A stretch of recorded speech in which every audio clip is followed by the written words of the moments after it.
Right, Rohn. Yes, people, welcome back to Process. Today we are joined by a special guest, personal trainer and facility owner at Maximum Fitness, Max Roberts. Welcome to the podcast, mate. Thanks for having me, Brendan. It's an absolute pleasure to be on here, mate. Thank you for inviting me on. No worries. I was going to say before the podcast, there was a million things we were talking about. So before we get the recording on, jumping straight into your journey into fitness, I want to know, obviously, you're very successful to the point now where you've got your own gym, your own facility. Want to go back to the start. When did you first develop an interest in fitness, in personal training, in anything in general? Well, I've always been into exercise. You know, I'm really dyslexic, so reading and writing has never been a strong point for me. So I really was encouraged to channel my energy through exercise. So I've done loads of sports throughout the years. You know, from boxing, jiu-jitsu, rugby, you name it, I've done it, and I relatively, I've always got to a good standard and whatnot. So I really excelled in sports. So I knew I wanted to do something that was exercise based. And my dad had a disease called multiple sclerosis, MS. Mm-hmm. So we had, and he was severely disabled. And at the time we had carers who were looking after my dad in the house. And I was an amateur boxer at the time. So I would always be downstairs in my cellar, punching my punch bag and whatnot and exercising. And then one time one of the carers, said to me, would you train me? And I was 15 at the time. And I was like, yeah, okay. Because, at the time, personal training wasn't really, this is like, 11 years ago. It wasn't really it wasn't anywhere near as big as it is now, but the sound of personal trainer had a real nice ring to it. I was like, wow, yeah, I'm a personal trainer. So I started, training this lady, one of my dad's carers, in the park. And then over time, the other carers started training with me to the point where carers would come into my house, look after my dad, and then after the shift, I would train them, charging a £5 an hour. And then the money that I saved up from the carers training with me, I converted my cellar into a gym. So by the time I was just before I was 16, I'd converted my cellar into a gym. I was regularly training my dad's carers, and I was starting to go around the local area, offering personal training, knocking on people's doors, being like, hey, you look like you've got abs, let's go and use them, sort of thing. Like pretty much door-to-door sales, to the point where, I was doing like 30 odd sessions a week, and I was like 16 in me grotty cellar. And then I started doing boot camps, and they became really popular. I had no idea what I was doing. I was totally winging it. When I look back now at what I was doing, I was like, what the hell? But I just loved it, man. And I loved the feedback. I think because I was so young, people loved how hungry I was for it, I guess. So I think there was a lot of people coming just purely off the fact that they could see how much I was buzzing from just, through the limits and stuff. So, I started doing that, and then I got a job at Virgin Active I wanted a job as a fitness coach, right? Because I wasn't qualified at this point. So technically what I was doing probably wasn't very legal, but I was at Norton College, and I was studying the sports diploma. And then I did my level 1 fitness and then my level 2 fitness. So that meant I could get a job in a commercial gym. But Virgin Active is really hard to get a job in. So the interview process is quite challenging, because they only pick certain people who are right for the role. And at that time, I didn't have enough confidence in myself. I was only 16, 17, didn't have the self-esteem really to think that I was good enough to do it. Because I was worried that if I didn't get the job first time, then because you don't get asked back. So I decided to become a lifeguard and then work my way up from there. And then eventually, I got a job as a fitness coach, and I just loved it. So my job was to look after the gym, was to, do little spontaneous classes, do programs.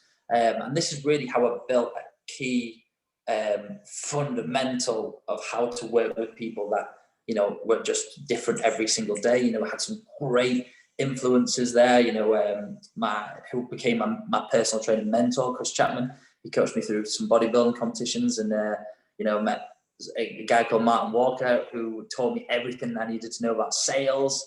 And that was kind of just priming me to, when I was qualified, to become a personal trainer. And then just fell in love with it from there. Moved up to Newcastle, became a personal trainer, and then just went for gold, really. Yeah. That's crazy. I didn't realize how young you were. It was 15 years old when you were kind of starting doing 30 hours a week downstairs. That's something that like a lot of people don't have. Like even for myself, I didn't really start PT till I was 22. So having that initial start at 15 years old, having that, it's almost like an advantage that you kind of didn't mean to happen in a sense. Having that kind of that extra few years to put extra hours in that maybe other people wouldn't have has obviously helped you massively. And then you obviously got influences in sales, influences in personal training, good also mentors in your life from a young age, which has obviously helped you. Is there anybody out there in terms of like, and obviously these days the social media is massive. Anybody when you were younger, because I know for myself, YouTube was a big thing when I was starting, my interest in fitness probably hit me at about 17, 18 in the likes of like, I don't know if you heard Christian Guzman, Steve Cook, all them sort of people. I don't know, did you have anybody from social media, or was a lot of your mentors and influences from people in real life? Probably real life. I mean, I'm an only child, so I spent a lot of time on my own. You know, like Mike Tyson was a massive inspiration for me, actually. Not in his personal life in the sense, but, you know, like what I've always had people who I've really wanted to become, probably from a young age, not having a real strong sense of who I was. And probably, you know, my dad was really disabled, bless him. And I cared for my dad, you know, rather than the other way around. So I never really had that male role model in my life. So I was always desperate to look to find that from someone, you know. So I had lots of different idols growing up where I really imitated them because, you know, so say for instance, Mike Tyson, he was a massive inspiration to me at the time because he was, you know, the youngest heavyweight champion of the world, and he was hard and no one wanted to mess with him. And through a time where I felt really vulnerable, that, you know, if people knew about my personal life, that I would potentially be, you know, bullied. I wanted to become this real tough person so that no one ever picked on me or messed with me. And, you know, I fell in love with that. And then as I fell in love with that, you know, it took me down the wrong path because I started to get so absorbed in who Mike Tyson was that I was picking up some of the aggressive traits. You know, that's when I started, you know, looking for other sort of directions and people. And, you know, fortunately, you know, I was always very naive in the sense of I always believed what people said. So with YouTube videos, like motivational videos and stuff, everything that was said in these motivational videos, I always really believed. But I was also, you know, because I was an only child and because a lot of my childhood was spent on my own, you develop a bit of an ego in the sense of, you know, when you're alone a lot and, you know, there's a lot of trauma going on in your life, you have to almost create this character to be tough enough to get through, if that makes sense. So, you know, all these motivational videos that I was listening to was really fueling this person who I believed I was, to the point where I really, you know, just soaked up. So I wouldn't say that it was such a specific role model as such, but lots of information coming in, just believing that this is who I can be. And I just fell in love with the fantasy of becoming a person of influence, you know, because of how influenced I was by people influencing me. And, you know, I remember being so young that no one really took you seriously. You know, when you're a teenager, you've got that voice, but just because you're young, people are like, oh, shut up, you know. And I just really believed all the words that people were telling me because, you know, it was a bit of a fantasy, wishing that that's what was coming from my dad. You know, like the whole Peter Parker thing, you know, with great power comes great responsibility. You know, I just was so desperate to have something said to me like that to give me some hope. But I often got it from YouTube, not a specific person as such, but more from like just you know, motivational videos, but also a lot of my own self-talk.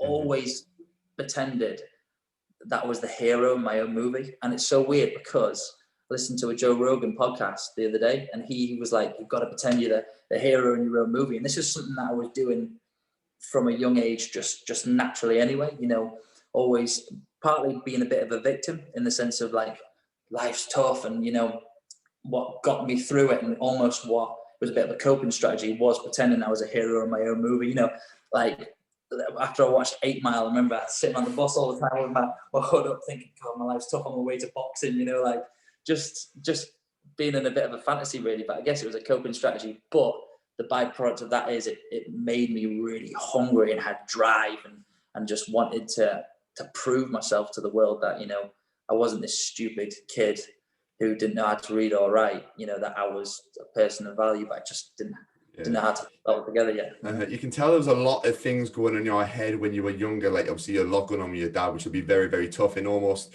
you can see these motivational videos and all the external things were almost like an escape in a sense and a fuel to something that maybe that was missing in your life. But that's obviously fueled you so much and give you so much passion and inspiration to work hard, to go and pursue things. And when you talked about the 8 mile thing with putting your hood up, I can remember doing stuff like that. Like in terms of my football, you used to like pretend that you were like a certain footballer and used to live that, but it used to kind of build you up so much and get you almost change your mental state so much. Like listen to a podcast yesterday, Modern Wisdom, if you haven't listened to it, but they were talking about being able to change your mental state just like that, whether it's like pretending to be someone or whether it's to like, I don't know, go and do a few squats, a few press ups just to get your heart racing, going from a mental state of kind of down, a little bit tired to a complete energetic, like just a complete different state. So finding that sort of thing, you've obviously hacked it so young without actually realizing that you've hacked it. And you've obviously been very mindful in terms of, well, you probably haven't, you've realized now the state that you were in, but it's only took you time to actually realize where you were like, but it would, a lot of time, like it took me probably until maybe 2 years ago to kind of be kind of mindful of the state that I was in. But for you, you changed your mindset so young without realizing that it's just give you that advantage and that push where like, you're talking about doing 30 PT sessions a week when you're 15. That's my goal now and I'm 23. So you've obviously had that advantage, but it's crazy to obviously see how your journey's progressed and then the personalities obviously pushed you on through. So jumping on to the next stage in your personal training career, where did you go after Virgin Active? Was that down, were you from down south originally? Yeah, so I'm from Sheffield originally. Oh, right, yeah. So I was, so the last year living in Sheffield, I was competing as a natural bodybuilder and I learned loads about myself there. You know, because it's a real extreme sport, you know, you're effectively starving yourself. Mm-hmm. And once that was over, my best friend, James Tennant, he was living in Newcastle and he was at uni. And I always wanted to live the uni life, but just without the uni work, you know. Again, academia wasn't something that I just couldn't get myself into. And, you know, I'd done my bodybuilding competition. My dad had just passed away and it was an opportunity to just get away and start again. So I moved up to Newcastle, not having a plan. Well, my plan was I was going to get a job at a gym, be a personal trainer. And, you know, my self-esteem was really, really good in regards to, at that point, what I had to offer. You know, I'd just proven to myself.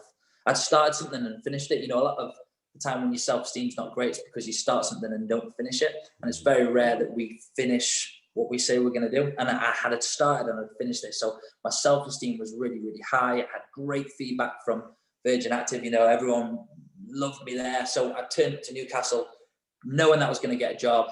I was like, I'm going to go work at Nuffield Health because that was the only commercial gym in like the area. I was like, I'm going to get a job there. I remember my friend Holly, she was like, what if you don't get the job there? And I was like, I will get the job there. And, you know, but infinite belief, not arrogance, just total belief. And again, lots of things like that, repetition of really seeing myself doing something. Power, like this was before I was aware of visualization, but I've always naturally done it anyway. And then I got the job and then it went from one another thing. It was like, right, okay, I'm going to have, because the personal trainers at Virgin Active, they were doing like 40 sessions a week. That was the standard. So I didn't know not doing 40 sessions a week wasn't an option. So I was like, right, I'm going to do 40 sessions a week at Nuffield Health before I even got the job. And I got the job. And then 2 weeks later, I was like 40 sessions and I was like, done it.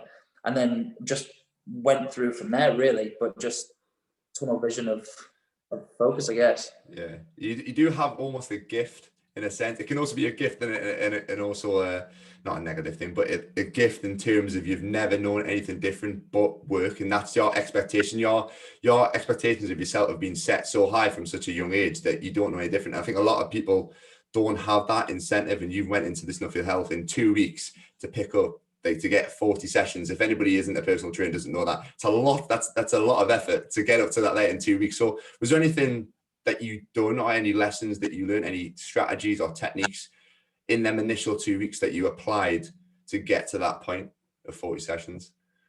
Don't leave the gym until, so I would turn up not on my shifts. I would be living in the gym, you know, and I would say, I'm not leaving today until I've got 10 leads. So after 4 days, I had 40 leads, and I was there for 7 days a week. So the first week I had 70 leads, and I didn't convert them all, but by the second week I'd converted 40 of them. And it was just as simple as that. It was just, I will not leave until I'd done it. But, you know, a lot of this hard work and drive was massively fueled on insecurity and the need for other people to give me praise. So like growing up as a kid, my mum would really express, look, I felt good when people were saying, wow, well done. God, that's amazing. So for me to feel okay didn't come from me feeling okay. It had to come from an external source of people saying, wow, this is really impressive. So that's where a lot of the drive came from mass insecurity of not feeling good enough myself, but needing the approval of others. So that's why it was always the extreme. So from a young age of 15, doing 30 sessions is because the amount of adults that would say, oh my God, that's absolutely crazy, really made me feel good. So, you know, as much as I was loving the job, I was probably loving it a little bit more the oh my God, like that's mental. And it was only until, you know, my mid-20s when I actually became comfortable in myself enough to differentiate the two, and I didn't need that as much. But I'm glad I had that. But I think a lot of people have that, but they don't recognize it. But a lot of it comes from undervaluing my own inner voice and overvaluing other people's voice. Yeah, I was gonna say, do you sometimes have that inner voice in terms of like, if you get in your head, right, I'm gonna, for the first week of this new job, I'm gonna stay in the gym until I pick up this many clients. Do you have that little voice in your head that's like, maybe you're tired and stuff and you're like, oh right, I need to go home now, but there's a voice in your head saying, no, Max, you said to yourself, you've set this out, you need to go and achieve it. Because I know for myself, if I write down things, say I've got like, I'm big on planning, and I will talk about routines and stuff and more routines, but I'm big on like planning the day before. And I set myself like maybe like 5 main things to do for the day. And if I know if I don't hit them at the end of the day, it's going to drive me insane, which is why my missus kills me when it's like later at night and I'm on my laptop and I know I need to switch off, or I'm on my phone trying to get stuff done. But there's like the voice in my head saying, no, you need to do this. It's like these podcasts. I get nervous for every single podcast, but I know that I need to do it because I'm going to feel so much better for doing it afterwards. Like you can relate it to like a football match. If you're a football, you get nervous before things that you actually care about, but completing it, you know the feeling afterwards. Do you have that same sort of thing? Oh, totally. And I think it's about training it as well. So, you know, in the same way that your mind can say, just one more, you know, if you've trained it to be that way, most of us have trained it in the wrong way of, that's enough now, you know. So it's not that it's just through habit. I habitually go for one more. And like anyone who knows me, if you were going to describe me in one word, it would probably just one more. Like on my gym wall, it says just one more rep. And that kind of sums me up, like whatever it is, I just want one more. And, you know, like again, as a child, my mum would always be like, oh, you know, you're never happy. Like you always want more. Like Christmas Day, I'd be like, oh God, I can't wait till next Christmas when I get, it was, you know, and I've managed to harness that lack of gratitude for what I have and put it into drive, you know. But yeah, I definitely have, you know, I'll go for a run or something. I'll be like, right, I'm going to go for 5K. And then when I get to 5K, I'm like 6K. Yeah. And then 6K, I'm like 7K. But as soon as I've said it, I have to do it because, you know, if you say you're going to do something and you don't, then it starts affecting your integrity. And if your integrity is infected, then it starts impacting your self-esteem. And, you know, it's a snowball effect in the other way. So I'm almost driven by the fear of what I would become if I didn't. You know, so it's both drive and fear-based. Yeah, I like that because as humans, we are designed to stay in our comfort zone. Like it's in our human nature to be comfortable and try and stay warm and stay in the, like if majority of people had the choice, they didn't have to work and they were getting income for doing nothing. A lot of people would just stay at home, the comfort, and watch TV because they're comfortable. But once you get into that headspace where you need to go and do something, like you've got a passion for something, you need to say, right, I'm going to go and do this now. Once you take that step out of your comfort zone and do something, then it's almost like that becomes your norm now. Your norm is doing this one thing. And you've obviously set that very, very young at the 30 sessions, then progressing to 40 sessions and saying to yourself, right, I'm going to live at the gym until I pick up 40 clients or whatever it is. Like you set them boundaries and you just kind of keep on saying yes, yes, yes. And like you mentioned with the example with the run, like you do your 5K, if that little voice comes in your head, you know that you need to go and do that 6K or that 7K, but it's great. However, it can get to a point where you kind of overdoing it. Did you ever get to the point where you were maybe pushing yourself too much, working yourself too hard, that it kind of had a negative effect? Totally, man. Totally. I mean, like, God, I've worked 80-hour weeks from 2000 and probably 16 till before COVID. You know, like I was exhausted. It was until I got to COVID that I realized how exhausted I was. Like I'd forgotten, like I don't feel tired now, but I had forgotten what it felt like to not feel tired. Like I was that exhausted. But, you know, so yeah, I burnt myself out a few times. I mean, I've always been able to switch it on, like, because you mentioned before about changing your emotional state, you know, like I was aware from quite a young age how to change your emotional state, which a lot of people don't realize. So you mentioned doing push-ups, you know, there's two ways to change your emotional state. And when you combine them both together, it's game over. And that's movement, the way that your body moves, and your focus.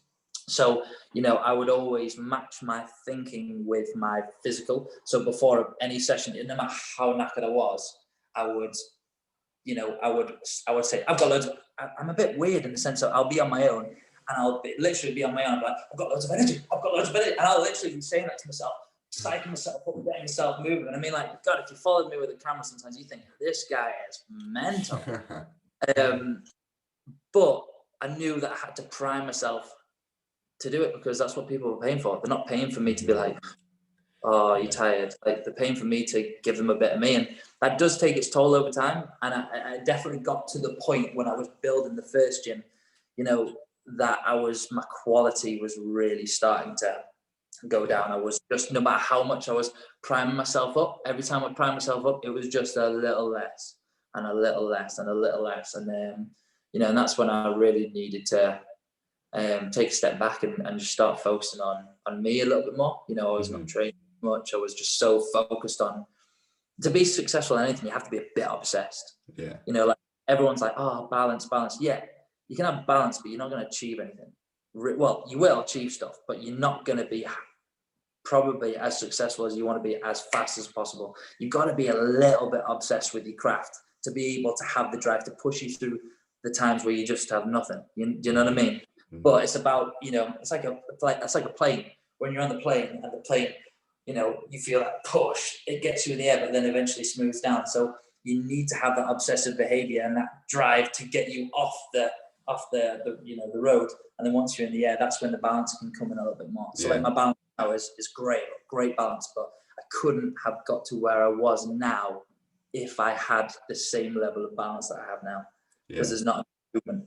Yeah, you've got to have some sacrifices. There's going to have to be a long period of time where you are like running yourself into the ground. But once you get to that point, that's when you can kind of take your foot off the gas and be like, right, I've worked hard there. I need to refresh. It's like, it's the same with your training. Like, you can't hammer yourself for training 24/7 every single day of the week, because you're going to burn out. You need that time to take a day off, do some mobility, take a deload, go for whatever it is. But exactly what you said there, the analogy with the playing stuff is perfect. So what did you do when you got to that point where you were burnt out? Obviously, we'll talk about you in terms of progressing. We'll talk about after Nuffield Health. At what point did you get to the point where you knew, or maybe you wanted to, did you have a job at a different gym after Nuffield Health? Sorry, I'm getting sidetracked here. So I went to Exercise for Less. I took my clients there. So I'd signed up, this is terrible, man. I'd signed up 40 people to Exercise for Less. 2 weeks after I joined them up for a year's contract, Exercise for Less turned around to me and said, we're getting rid of self-employed personal trainers. And we're employing the personal trainers. And that was, from a career point of view, a bigger step back than it would have been at Nuffield. Of being getting paid less, and the structure of it, I just didn't believe in the structure of how they were going to run it. And you know, I always think people take action when they've either got inspiration or desperation, and that was it was a desperate moment for me when I opened the gym. I'll get to that in a second. But so anyway, I was like, what am I going to do? Like, what am I going to do with the personal trainers leaving the gym left, right, and centre, quitting being personal trainer, just giving up? And I was like, I can't do, I'm too much of a people pleaser to give up on people, you know? So I was like, I could go to another gym, but if that happens, you know, what if this happens again? And then I was training one of my clients, and you know, I don't stay down for long. You know, I'm quite an up and down person. I'm either 100% or like the world's ended, but I don't allow myself to stay there for long. You know, I'll be there for an hour at most, before I just sort myself out of it. But anyway, so I'd just been given this news, and my client was on the Jenny. She was on the bike, and I was telling her, and she was like, "Well, why don't you open your own gym?" I mean, I was 21 at the time, so like the thought, this was always a stepping stone for me to open a gym. But I said I was going to open a gym when I was 25, 26. Again, that was more probably procrastination due to the fact that I didn't know how to. And I was like, when she says, "Why don't you open your own gym?" I was like, "No, I can't. I don't know how." And she was like, "Well, why not?" And I was like, "Why don't I open my own gym?" And then, she was like, "You can definitely do it." And then it was just a case of breaking it down. I was looking at the elephant rather than how to actually do it. So once I got over that overwhelming feeling of I don't know how, I started asking better quality questions in the sense of, okay, well, how can I? What do I need to do? If I don't have the answers, who does have the answers? And then it was just a case of, pretty much winged it the whole way. And I realized, for a lot of people who are thinking about going into a business or having a business, they think they need to have it all figured out before they actually take the plunge. But like, everyone in business is pretty much winging it. It sounds really cool, me being like, yeah, I've got a 5-year plan, I've got a structure, bam, bam, bam. And I would probably be way more successful if I did, but I don't. I have a strong idea of where I want to take it, and I kind of wing it. I have certain like things that need to be done routinely, but a lot of it is pretty much, just going off feel, going off my gut, and so far it's served me purpose. But yeah, so I was there and I was like, shit, I just don't know what to do. And then I was like, right, okay, I'm gonna open my own gym. And then I heard about the law of attraction. I don't know if you heard about that before. Yeah. The secret. And I remember having a real bad back at the time. It just turned out I had really tight glutes.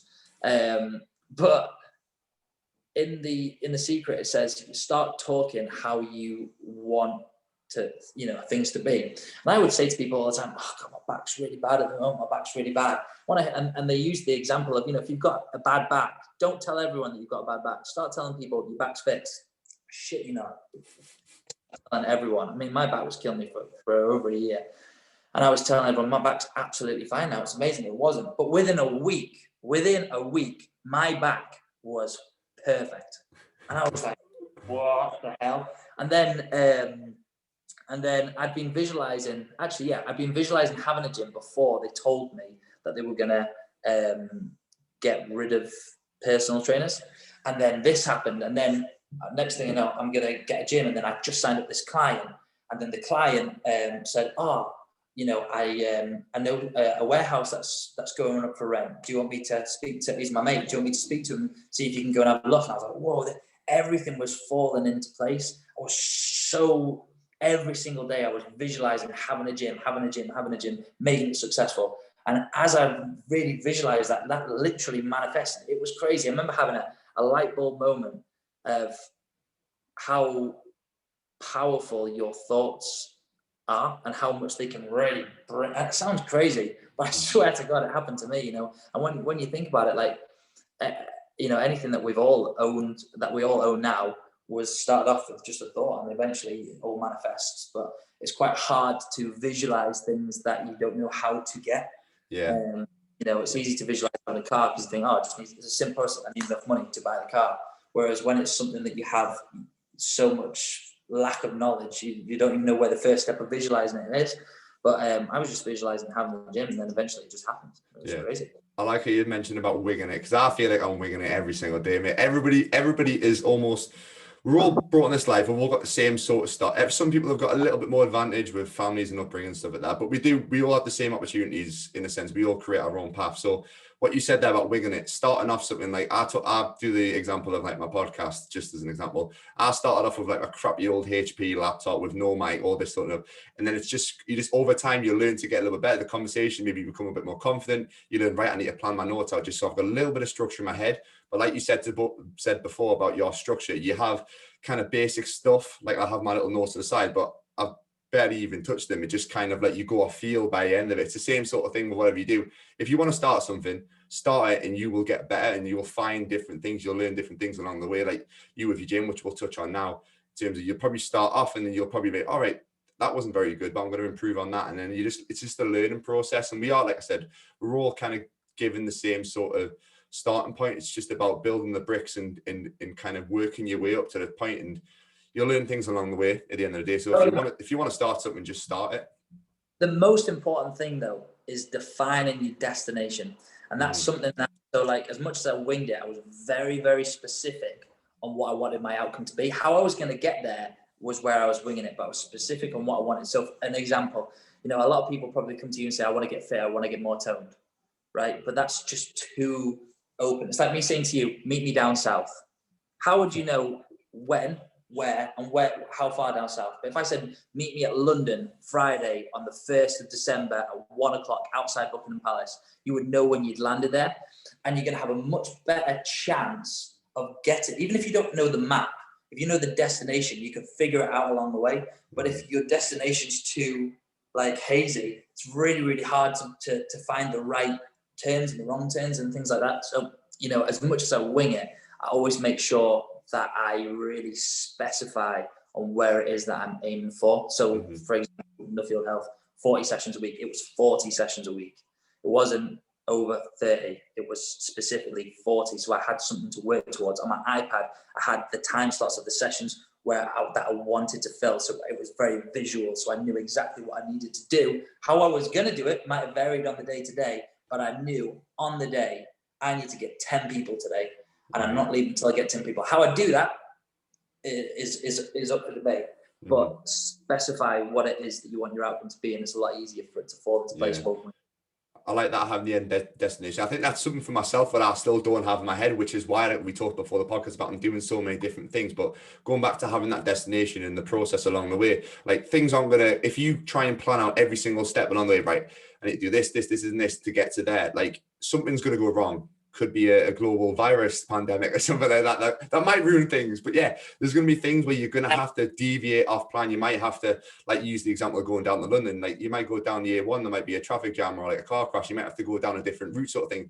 It's the same sort of thing in life. If you've got a vision with something that you want to do, you might have that end destination. You might plan on things going nice and smoothly, and then something horrendous happening. You might have to take a different path, or it might take you a little bit longer, or like just the route will always change. So having that clear destination, perfect, exactly, which is, like I said, I know myself, I need to work on, but the routes, like you said, you are winging it in a sense, and you just learn what's the best part. Yeah. Agile and flexible with your approach. But it's okay to, like, so say you're saying, I don't really know my destination, I'm just winging it at the moment. Short term, that's okay. Long term, that'll lead to nothing. But short term, right now, winging it will probably be sparking ideas of, well, actually, I like this, you know, in this area, I'm going to go down this path. And, you know, so it's okay to wing it and not have a plan short term, but putting a time frame on it's really important. So saying to yourself, right, okay, for the next 6 months, I'm going to wing, I'm going to see how I feel, I'm going to see how I like this, but then knowing on the 6 months, if you've not found the outcome that you wanted, then you need to start asking different questions. So time frame and how long you're prepared to wing it without a plan is really important, because otherwise you end up, that's why so many people end up lost in life, is because, you know, people plan their holidays better than they plan their life, you know, and because we don't put time frames on how long we're prepared to potentially be maybe a little bit winging it here then. Does that make sense? Yeah, 100%. I like the analogy in terms of people planning the holidays. I think that's why people do get caught in the cycle of life, and it's just getting by the week. Like, all right, I need to get through this week and get to the weekend because I can go on a Saturday night and have a few drinks and forget about things. They get stuck in that sort of cycle. Whereas if you do have like an end destination, that end sort of goal, your focus isn't getting through the week. Your focus is that long term. You're probably going to have that drive, and life's going to have a purpose. I think that's one of the big things a lot of people don't have in life, is that purpose. Like, whatever it is, everybody's going to have some, like, for a lot of women, it's having a nice family and bringing up the kids and stuff like that. That's their purpose. I know that's my missus's dream. That's their purpose, and they're going to enjoy that. But like, for other people, if your purpose is your business, is becoming a professional footballer, if you have that drive and that focus for something, your life's going to be so much better. And you've got to learn to enjoy that process as well, which I think you've probably learned as well a lot more now, enjoying that process. And you kind of summarized what is self-awareness, really. So, like you said, a lot of people have purpose, and that's true for the fact that not a lot of people have the have a great relationship with self-awareness. Some people don't even know what self-awareness is, realizing what my skills are, what do I want, a lot of the questions that we tend to ask ourselves, and me included, my life really took off when I learned about personal development and created a deeper sense of self-awareness. But, a lot of us, me included, before I learned about this stuff is, this is who I am, this is how I am, this is how I'm always going to be, is a big mindset for most. They don't realize that there is, you can't change your destination overnight, but you can change your direction. But knowing that that's a possibility in itself opens up so many windows. Questions control what you focus on, and what you focus on is what you experience. And 9 times out of 10, if your experience is quite disempowering, probably because you're focusing on disempowering things, because the way that you are speaking is in a disempowering way. And, as soon as you create the self-awareness and recognize that your self-talk is the captain of the ship to get you to the destination that you want to be, then it's game over. But until you generate enough self-awareness to recognize how powerful your self-talk is, then you get lost in the thickness of life and not really knowing what the hell I'm doing. Life do me rather than for me. And I think that's the switch. Right now, you seem like you're in the place where life's happening for you. You're looking for opportunities. If you look for if you want a red car, you're thinking about buying a red car, suddenly you're going to start seeing a lot of red cars. So they were always there, but now you're thinking about a red car, you start seeing it. And it's the same with opportunity. Once you become open to the thought and possibilities of opportunity, suddenly you start seeing them everywhere. But if you don't believe you deserve it, you're probably not looking for it, and you're probably not going to find it. Yeah, 100%. When do you think you started getting into mindfulness? Was it through podcasts, books, or was it just something that you kind of realized in yourself? I would say I became very aware of it, specifically that this is personal development. I'm actively searching for this to help improve the development of myself when I was about 21, just before, when I was at Exercise for Less. But I would say that naturally, quite fortunate that, due to my upbringing, I had to grow up pretty fast. I wasn't, my mum was a great mum. But no matter how great a mum she was, I was exposed to a lot of trauma growing up, with my dad, nearly died most years and having epileptic fits, dementia, didn't know who I was, pooing himself, having to clean him at a really young age, feed him, watching him choke, all the thing, real tough stuff. So from a really young age, I had to really learn how to self-nurture and how to coach myself through this. So in one sense, that experience taught me how to naturally develop a personal development mindset, because everything was always about what's the next best thing. Because say, for instance, I planned to go and see my friends, but then my dad has an epileptic fit and I have to stay in and care for him. If I just focus on the fact I'm not seeing my friends, I'm going to be miserable. So I got really used to focusing, right, well, what's the next best thing? And that, from a young age, I was naturally asking myself good quality questions, so that when it came to the point where I became aware of personal development, the reason why I got so into it so quickly is because I was like, oh wow, yeah, like I'm kind of doing that. Like I knew I had an ability to make myself feel good or others feel good, but I didn't fully understand. I didn't know what it was. I just knew it was just a feeling. I had the ability to connect with myself or connect with others or get people feeling a certain way or myself feeling a certain way, but I just didn't have the names of the tools. And then personal development, when I learned about it when I was 21, I started recognizing, oh wow, that's a tool, that's called this. Oh, that's a tool when I'm feeling this, that's because of this. And that's when it all came through as a jigsaw. And that's really when I was like, wow, this is, when I started getting into personal development for the first time in my life, I was like, wow, I'm not stupid. One of my biggest insecurities was that I was stupid because, at school I really struggled.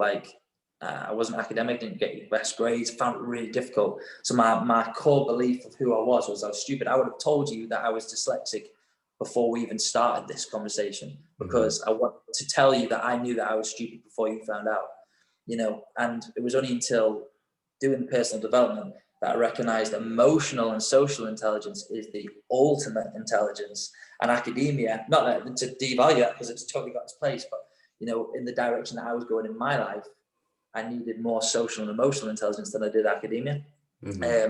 21 was when I came about it, recognized that there was a lot of traits that I had naturally in it, and the excitement of who I could become with all this knowledge has never ended. You know, I listen to an hour every day, you know, with the excitement of being able to pass on the knowledge, you know, to, like in this podcast, for instance, I've got loads I want to say, and I feel like I can confidently project it to you because of how much repetition of things that I've listened to, and the excitement of sharing that value with people is like a never-ending, you know, bundle of excitement, really. Yeah, you can see it comes out of you, mate. I'm the same.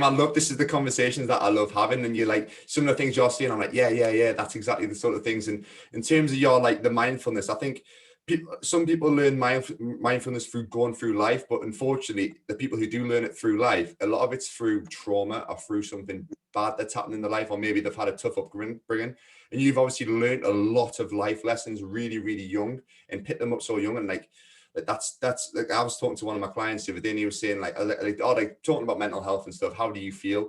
And with lockdown, with stuff, he's like, oh mate, I'm fine. Like, everything in my life's kind of going all right. I've got a secure job at the minute. My family's all right. And it's like, he's never really had to suffer through mental health. But the people who don't have that, I almost feel not sorry for them in a sense, because it's great that they've got a good life, but they don't learn them lessons. A lot of the time they have to learn them lessons through the books, through podcasts, from hearing it from other people. And it might take them later in life to actually learn about how their own emotions are feeling, maybe connecting the dots with how they're responding to things and actually the reasons behind it. But with yourself, you've had those life lessons earlier on. You've picked on it by the age of 21, being that switched on to your own mind and your own emotions is something a lot of 21-year-olds don't have. It takes people 30s, 40s, even 50s sometimes. Some people never get to that point where they're that switched onto their own emotions. So it's a blessing. Obviously, it's a blessing and a curse in a sense.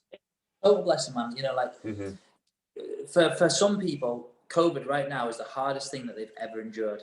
This is not the hardest thing that I've ever endured. This is a very familiar feeling of feeling trapped and feeling that I can't do what I want to do. Like, I feel pretty in my comfort zone. I've got stresses of the business and stuff, and that's not nice. Like, the lens that I'm looking through at the moment, there's a lot of things that I could focus on that which I could fall victim to.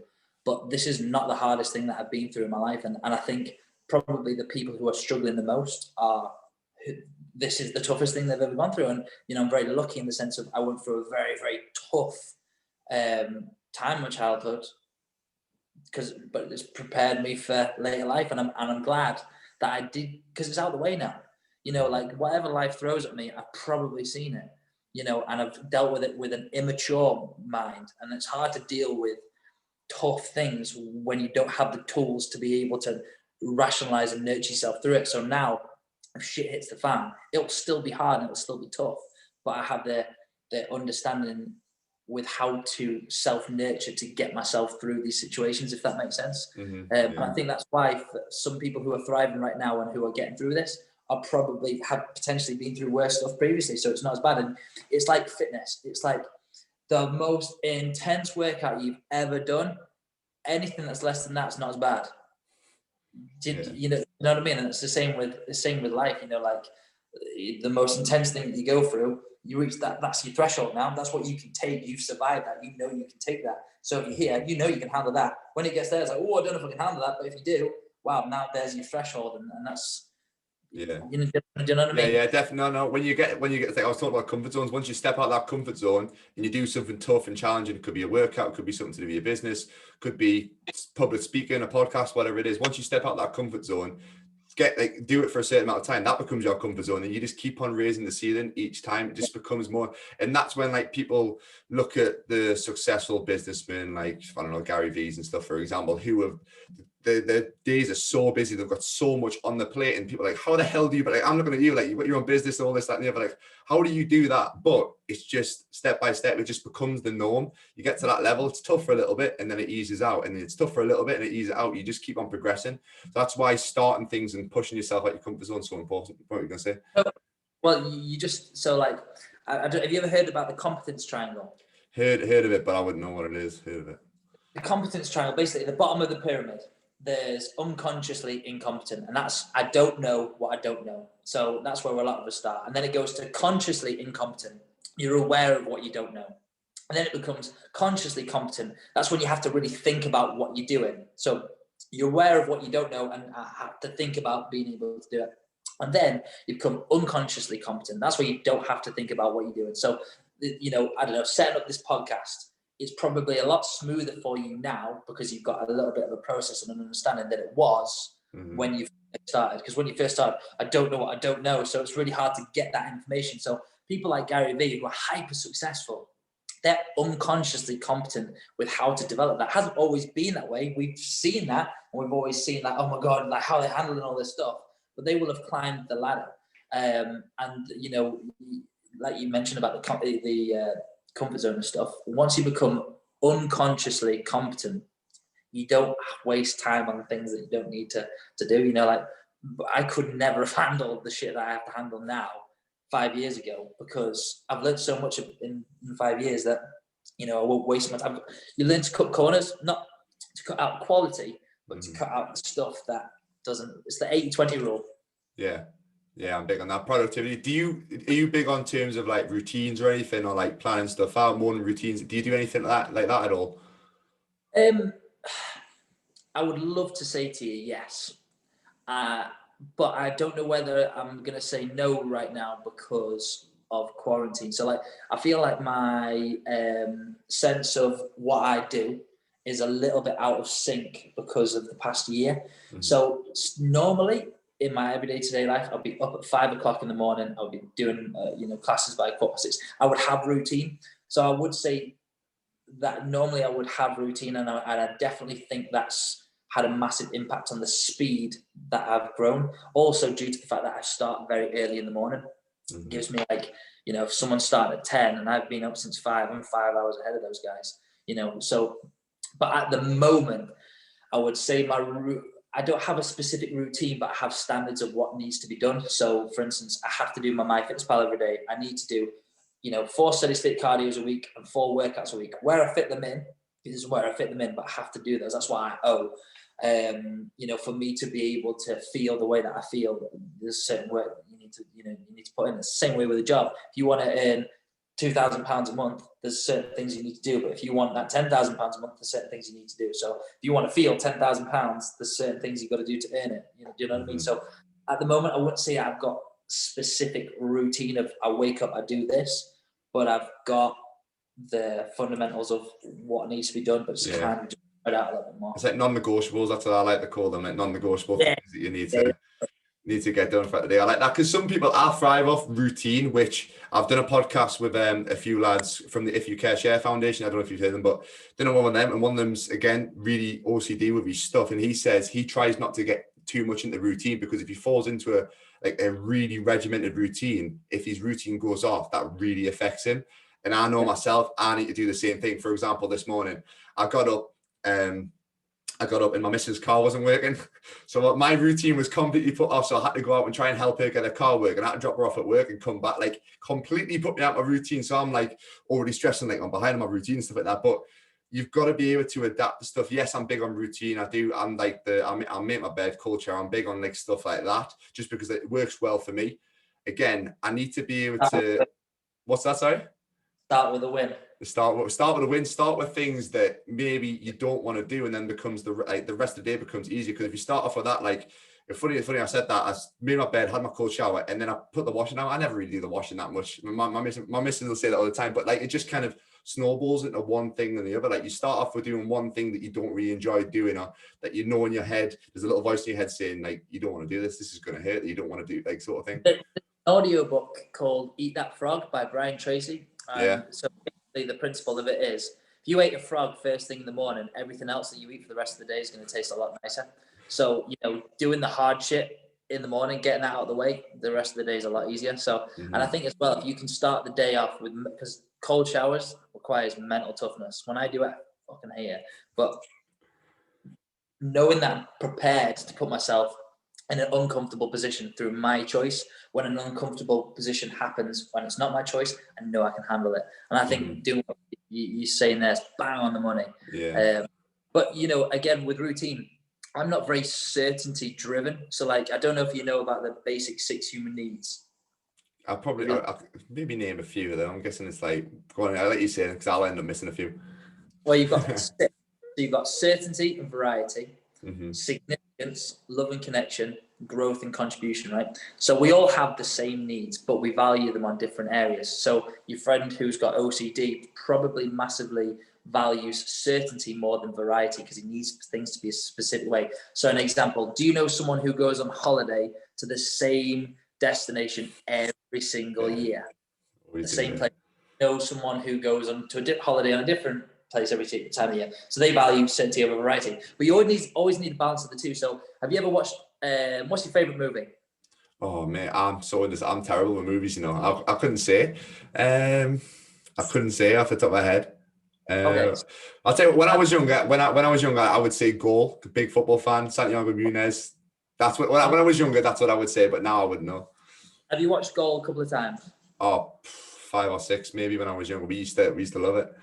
Okay, so when you used to watch Goal, you had the certainty that the film was really good, but you hoped that you'd not seen it in a while, so that when you watched it again, there'd be some variety in there. You might see something new or something that you didn't remember.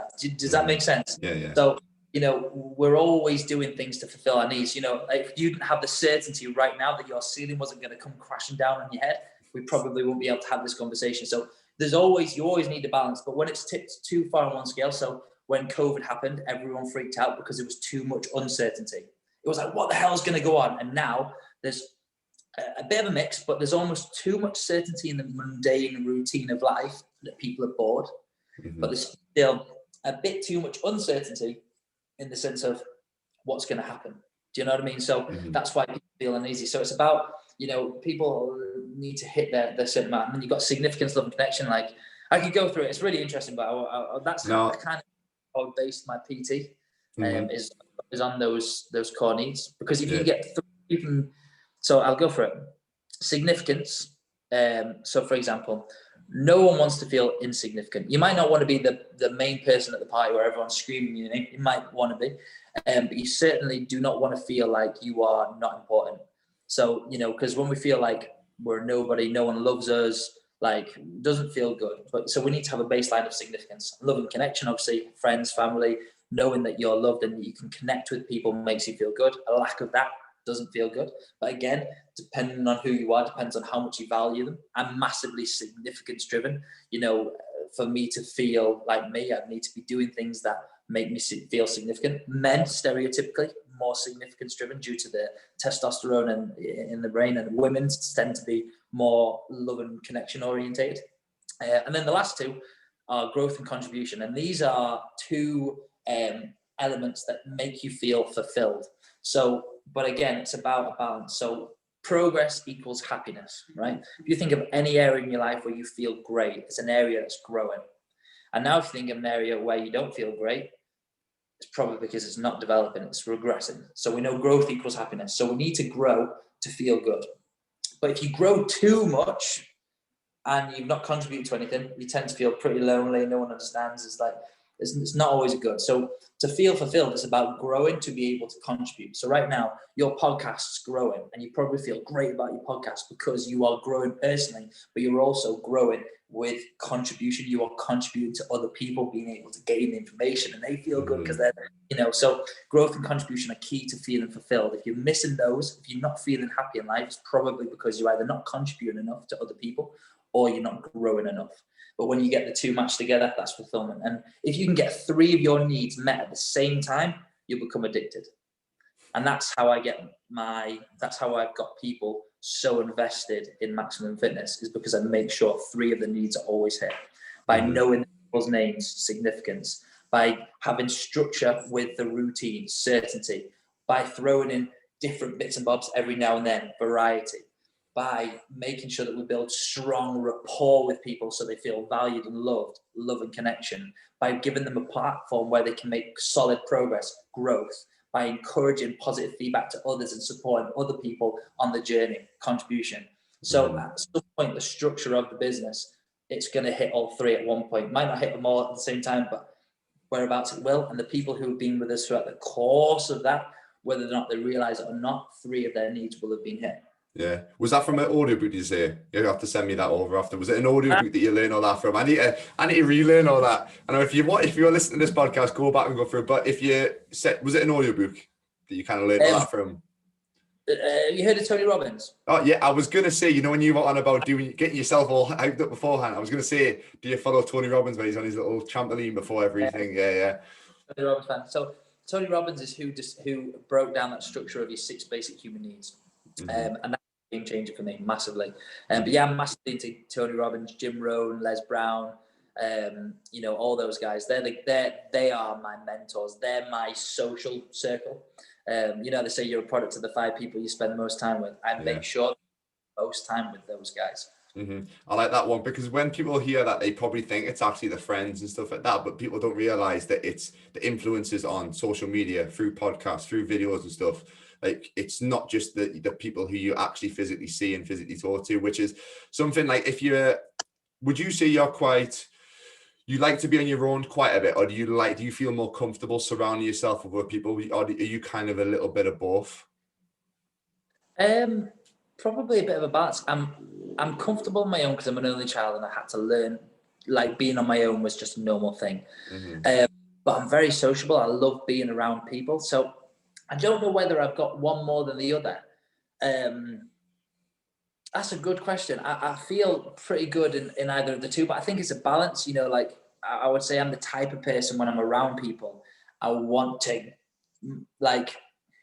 make you feel good. I want to make you feel good, and so that you feel open to being able to be who you want to be, so you can have a good time. Because if you're having a good time, I'm having a good time. And my sole purpose is to have a good time. So, but being that way can be quite tiring. So when I'm around people for too long, I can get really exhausted, because I'm, you know, trying to give so much that if I spend too much time with people, then I end up probably not being a good version of myself. I need to have me time to be able to fill up my cup, to be able to pour other people's, you know?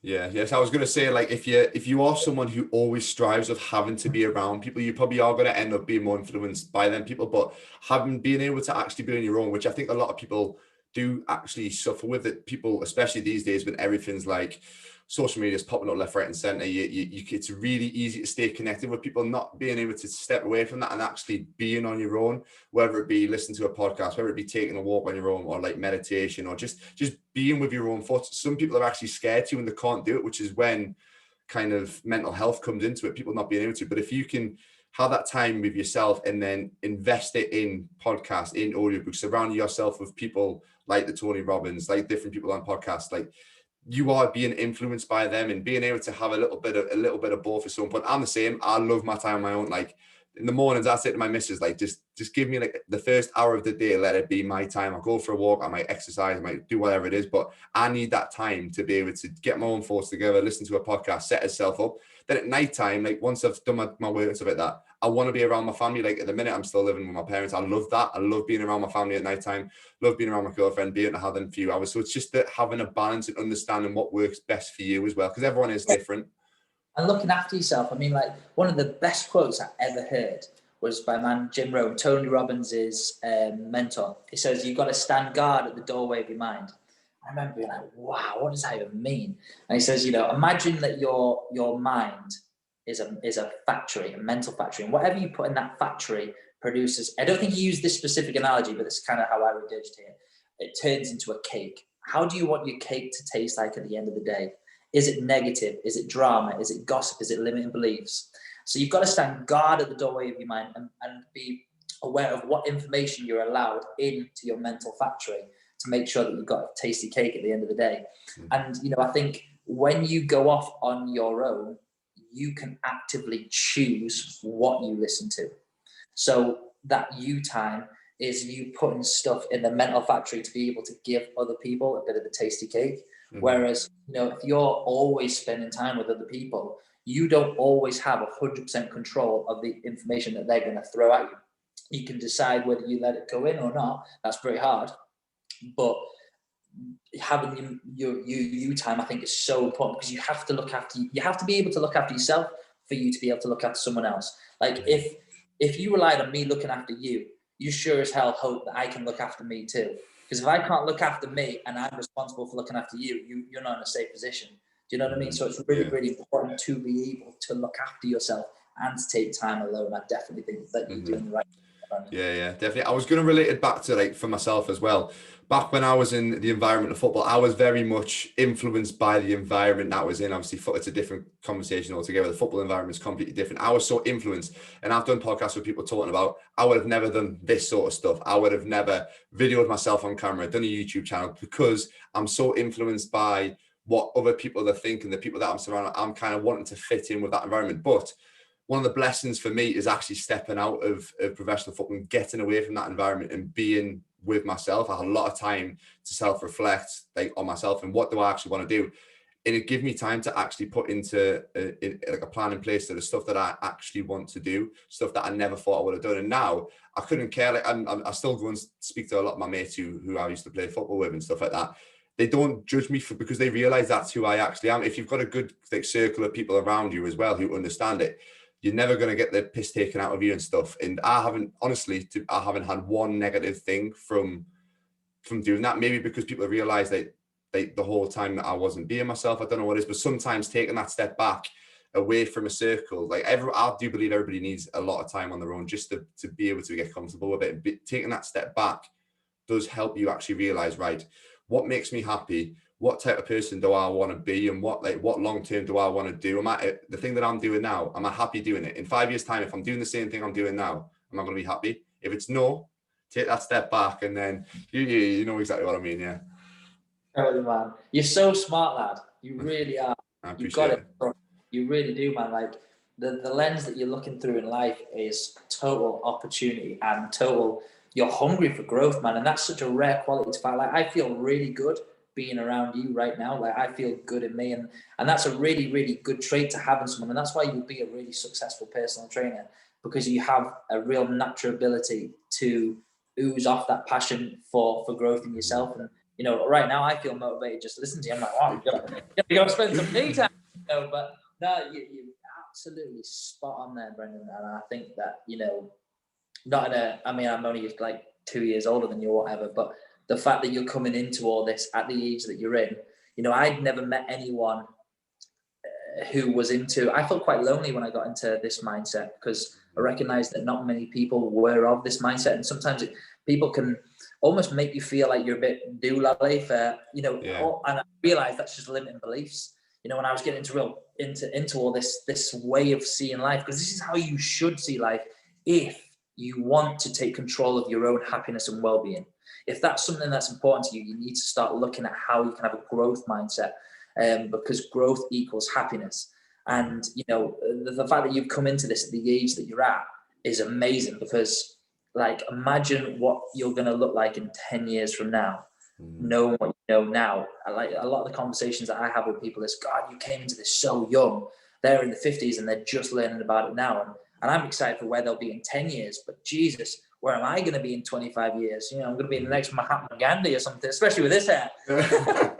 I know. I was going to say I'd have a little beard and stuff, but I can't grow anything here, so it's not going to be. I know we'll both be like that, mate. But no, I appreciate that. It's the same with you, the energy and stuff. And when you talk to people who had that same sort of mindset, like, you buzz off it, don't you? You get that kind of release. And I think that was one of the things where I was so kind of fixated on why am I feeling like when I was going through some tough times coming out of football, and I had long-term injuries and stuff, which again is a different topic. But I was so fixated on why am I feeling like this? I wanted to understand the reason and like, what can I do? And there's probably people that, like, I've seen examples of people out there who maybe have podcasts or on YouTube, which are the big things that I focused on.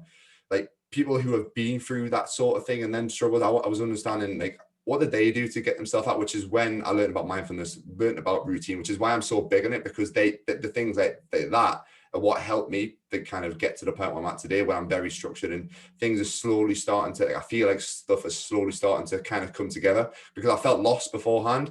And then when you said about like trying to talk to people and people are thinking like, oh, he's a bit like hippie and weird talking about mindfulness and stuff like that. Like, I was like that, like, especially when I was in football, there's rarely anybody like, because I was reading the book, we were on like a away trip and I was reading the book, everyone thought I was a weirdo. It's like, when you realize that you're like different, it's not about trying to hide it and trying to change and be like everybody else. Keep being who you are, and the people who are similar to you have that same sort of mindset, they'll appear in your life slowly. And the ones who aren't like that, they just something as sad as it is, you have to kind of push them away in a sense. You might still like keep in touch with them and stuff, but you do need to push them away. And so you'll end up surrounding yourself with people who are like-minded. And when you do connect, like the conversation that we're having now, it'll pick you up so much more. And then once you surround yourself with the people in that circle, you'll all just keep on pushing forward together. So yeah, all for mindfulness and hippie stuff and all that kind of stuff. I'm all for it. Great, mate. All for it. Love it. Right now, you're definitely right. I think I can imagine, and in team sports, quite alpha orientated, and there's you heard of what social proofing is? I've heard of it. I know I've heard of things, but I'm terrible with like definitions of things. Go on then. So social proofing, basically, if you don't know what to do, you look at what everyone else is doing. So like smoking, everyone smoked at one point because that's what everyone did. And it sounds like you're already developing a strong sense of who you're starting to develop, a strong sense of who you are and who you want to be. And when you aren't aware of that, it's a lot easier to follow the pack because that's safe. And it's not safe to go off out of the pack, because if you were away from the pack, then you're vulnerable. And if you're vulnerable, you could potentially, your brain works on a survival rate. It's another story, but the way that your brain's wired, it's all about survival. And if you're not with the pack, you're not with the tribe, you are vulnerable to being killed, really. And that's kind of how it feels like when you're coming out of being in a pack on your own, is you feel very vulnerable. And that's why a lot of people never really come into who they want to be, is because it's very, very scary. So, credit to you for having the courage to decide who you want to keep being. No, appreciate that. I think we can relate that to like personal training, because there's so many PTs out there that are just generic personal trainers. Like they maybe say body transformation coach in the bio on Instagram or whatever. Everyone's like, it's about niching out. And once you kind of do find the niche that you're in, like for me, I'm still trying to find out my exact niche, but I'm kind of leaning towards the routine side of things. I've kind of noticed like I'm doing like a 14-day routine chat. I think teaching people how to be accountable is probably better than, I feel like I'm connecting better than rather than just saying, right, we're going to drop your body fat, we're going to build loads of muscle. It's about the routine. It's about like learning how to put things into your life to make it a little bit easier, if you get what I mean, to kind of get to that end goal. I'm still obviously learning the process, but... And I would challenge that, Brandon. I would say, Brandon, sorry. I would say that you are your niche. Mm-hmm. So, quite often we're in this search of, I need to find a niche. But you in yourself are a niche. And, people buy into people. People more like to buy into your beliefs before they buy into the product. So you having this way of thinking, and this is where a lot of PTs get into PT for the wrong reason. They get in because they're narcissistic, they're low self-esteem, and their ego needs to be inflamed. And that's why they end up being poor quality, because it becomes about them rather than about the people. And then there's this big niche on chasing niche. Are you chasing bodybuilders? Are you chasing X, Y, and Z? Yeah, that's good. But probably 3% of people want to get and maintain that as a lifestyle, jacked, ripped and everything. Whereas 97% of people who go to the gym are just normal people. So if you want to be a successful personal trainer, you need to become desirable to the 97%. And that's not about dropping your standards and saying that we shouldn't push them into bodybuilding training, because effectively everyone who goes to the gym is bodybuilding, trying to build a body they want. But you, and this is where I excelled in my career, is I recognized from a very, very young age that I was my niche. My talent was my ability to recognize what other people's talents were. So, and my ability to make people feel great. And that became my selling point, was work with me. I will build your self-esteem, and me and you together will grow together. By me recognizing the great stuff in them was making me feel good and making me recognize that I had a talent for recognizing what was good in people. And it just went from there. But, we can spend a lot of time focusing on, I don't know what my niche is. I need to be focusing on here. And that prevents us from moving, but recognizing that you in yourself are the niche, and people who want to be trained tend to pick people who they like, because if you like me, I can probably influence you really well. If you don't like me, it's going to be pretty hard for me to influence you. So I would say to anyone who's wanting to be a successful personal trainer, worry less about your niche and recognize more that you are your niche, and work out how you as an individual can apply your personality to bring the best out in the person who is potentially needing help from you. Yeah, nobody likes the big, massive jacked guy in the gym who's really scary. You don't want to talk to. He just keeps his head down and drinks his pre-workout. Yeah, nobody likes that guy. They want the approachable guy, even if their physique and what they look like isn't as good as someone else's. Like you said, they'll go for the person, the one who's approachable and makes them feel good at the end of the day. That's what we're there for, to make people feel good, isn't it, really? Totally, man. And, you know, recognizing like people who are like themselves or like how they want to be. So if you think of someone who you really like, you think of someone who you really like. Yeah. Yeah. They're either like you or there's qualities about them which you aspire to be like. Yeah. Now, if you think about someone who you don't like, they're either nothing like you or nothing like how you want to be, right? Yeah. So, and that's just a feeling of common. So rapport is power, and rapport is just a feeling of commonality. So when it comes to being a personal trainer, if you wanting to develop success, you either need to be like how people want to be, or find what you have in common. And again, these are things that are massively overlooked in personal training, which personal trainers don't even think about. They're just like, it's going to be about the workout. This is the objective. You know, this is what we've got to do. We've got to push it here, without even building rapport. You know, rapport is power, and if you want to be a successful PT, you got to get as much rapport as possible. It is building relationships with the clients, and the ones who you build that relationship with, they're going to stay with you long term as well. Having them connections, that's what it's about at the end of the day, isn't it? But back to the business. So I can't remember where we were up to. So I think we were just talking about the point where you started opening your first facility. We'll go back to that. What was it like initially taking that step into actually setting up the facility? Was it kind of a risk? Obviously, you talked about the gym that you were at, cutting out the self-employed side. Was there a risk financially? Was there a risk in terms of losing clients or anything like that you were kind of managing up? But my confidence in my ability was at such a high. I was the top selling personal trainer in the country for Nuffield Health in this leaderboard. So, you know, when I was at Virgin Active, loads of positive feedback. Everyone was like, I was probably the best coach there in regards to popularity. People enjoyed my classes the most. I got the most feedback.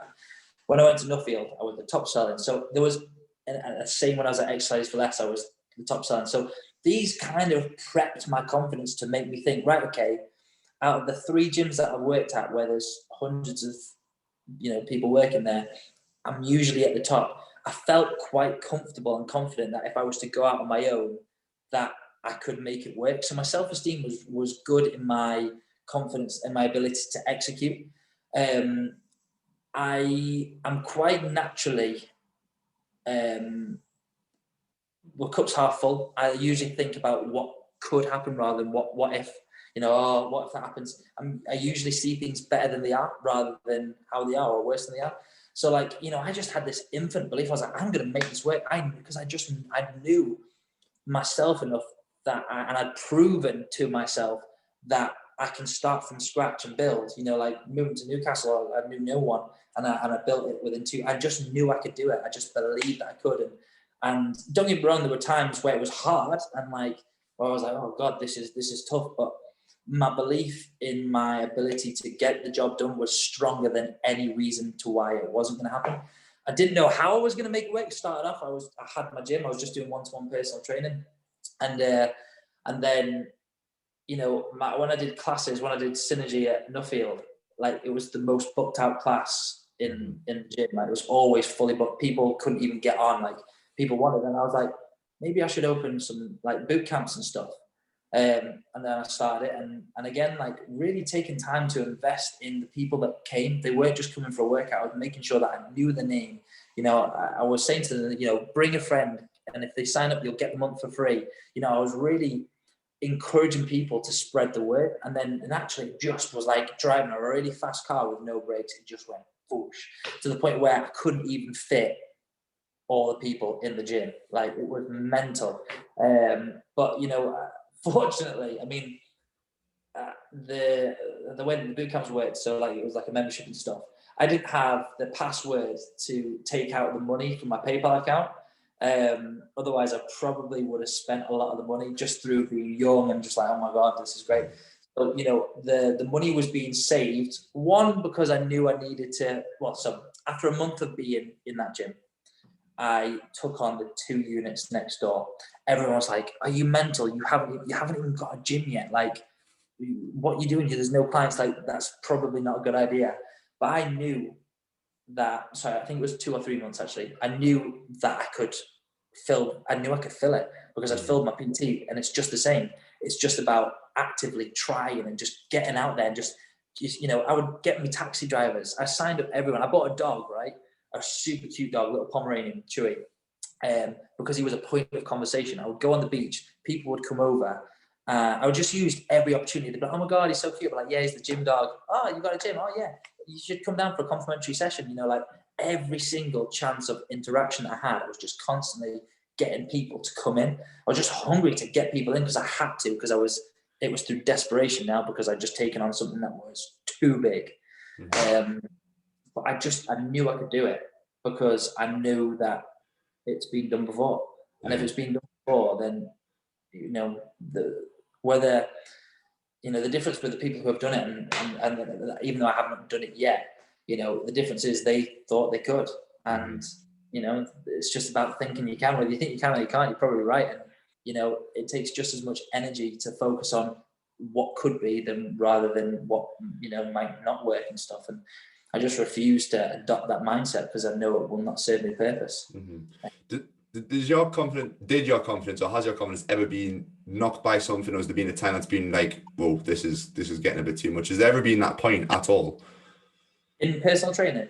In with the gym and anything like that, yeah. In life in general, massively, really low self-esteem, really low confidence in the areas that I'm not strong in. So reading and writing and my academic ability, really low self-esteem.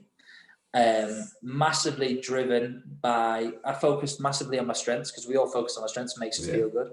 But a lot of my strengths, the byproduct of a lot of my strengths, I got a lot of positive feedback from, because a lot of my strengths were about me making people feel good. So it made people, if I'm making you feel good, you're probably going to want to say, God, I love spending time with you. Oh, wow, you did amazing at this. So I was lucky in the sense of one of my talents was recognizing what's great about people, and I'm not shy to say it. Like, it makes me feel good letting you know that I'm aware of how fantastic you are. And it makes you feel good knowing that I'm aware of how fantastic, everyone wins. So I think a lot of the confidence, I was very lucky because I got a lot of positive feedback. So that kind of drove my confidence to get higher and higher. Don't get me wrong, I have some days where I'm like, so for example, right now we've got loads of really loyal members. God, man, like they've supported us. A lot of members are still paying the gym membership, which is just crazy, man, because they want the gym to still be there for when we open back. And that's just the most heartwarming thing ever. But we've had a lot of cancellations as well. And I totally understand that. When I take myself out of it, they're paying for something that they're not, having access to and stuff. And I totally get why they cancel. But, I can't help but feel an element of rejection every time it happens, So when I get a couple of cancellations at a point, it does knock my confidence. And I'm like, oh my God, it's all going to crumble down. And I catastrophize where I see the worst possible outcome. But I have a strategy of how to stay away from that. So I call it the 5-minute lull. So for 5 minutes, as soon as I notice that I'm going into that mindset of, oh my God, everyone hates me, everyone, whatever.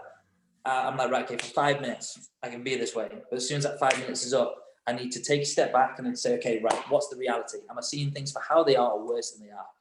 And by having the 5-minute lull, I've allowed myself to be like, oh, I feel heard, I've got it all out. But then I have to start focusing on how I can solve the situation, problem solving, basically, rationalizing. And that prevents me from going down a road of not having confidence. But again, confidence comes from taking action and, not in an arrogant way, but I've taken a lot of action. Like I've worked hard and I might not be the smartest, but I'm one of probably the most hardworking people. Like I'll just grind, man. I love the grind. Yeah. But that led to me feeling confident because there's been a lot of things that I've started and finished. And I really think self-esteem is massively impacted on finishing what you start.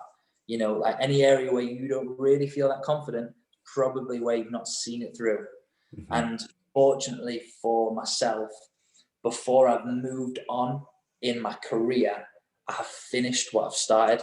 And I think that has set me up for feeling confident and having a strong sense of belief in myself to be able to take action.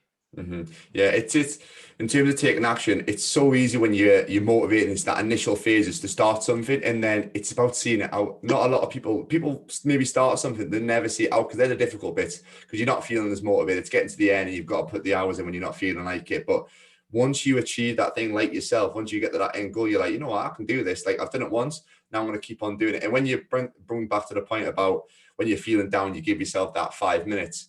Too many people probably try and block the emotions out. Like when you're feeling down, let yourself feel a bit shitty for 5 minutes. Like 5 minutes isn't going to be the end of the world. Get all them emotions out and then be like, right, I've got that out of the way, all my emotions are there, rather than trying to like just hide it away, and then down the line it's just going to keep eating up in you. So definitely do that, kind of block things out. Yeah, time frame on how long you're prepared to be down for is key, because if you don't have a time frame, it could last an hour, a day, days, weeks.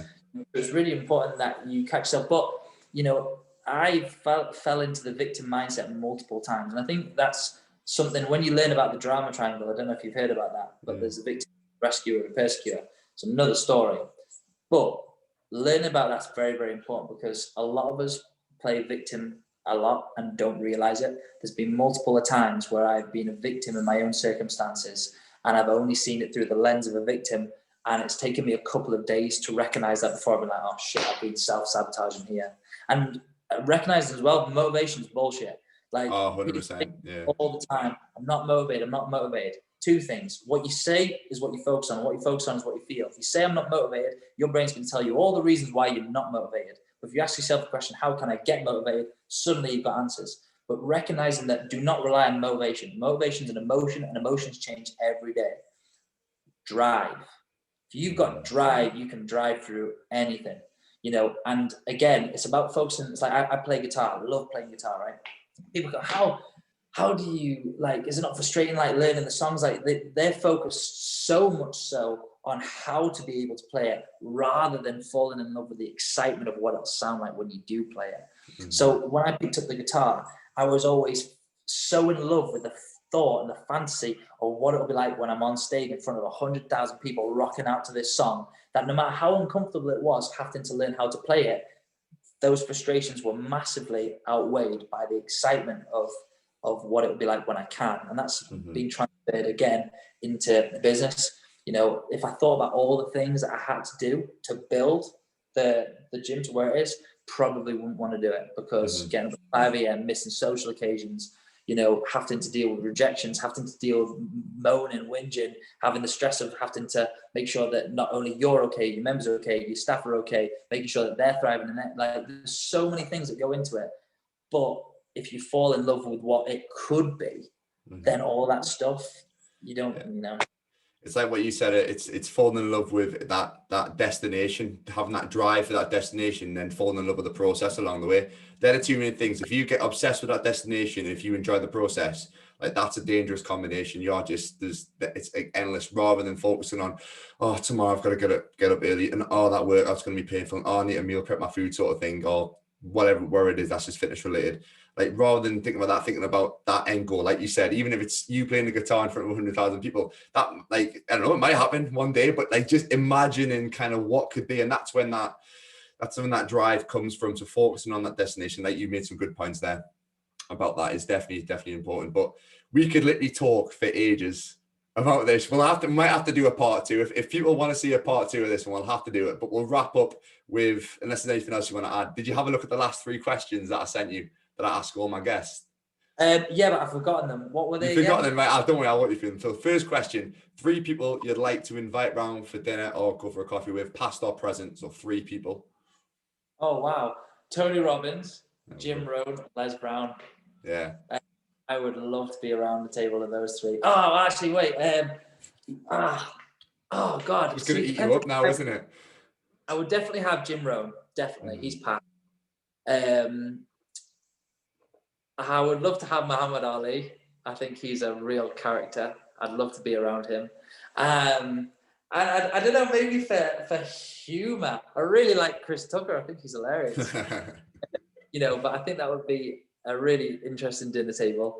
But I guess I would probably, with where I am in my life right now, I would probably go my first.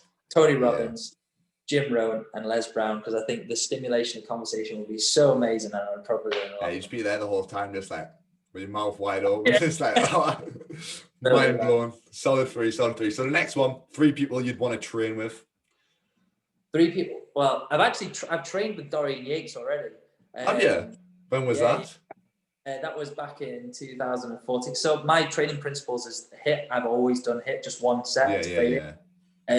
So it was funny when I turned up, he went, "What do you want to train?" I said, "Legs." The gym went silent. Everyone was like, "Ooh," like I thought I was mental. But I'd already trained that way for years, so it wasn't as bad as it wasn't no different really to what I did. But it was great experience being around him. You know, just that aura of greatness. You know, he's amazing. But if I could train with anyone, I'd like to train with you now, Brendan.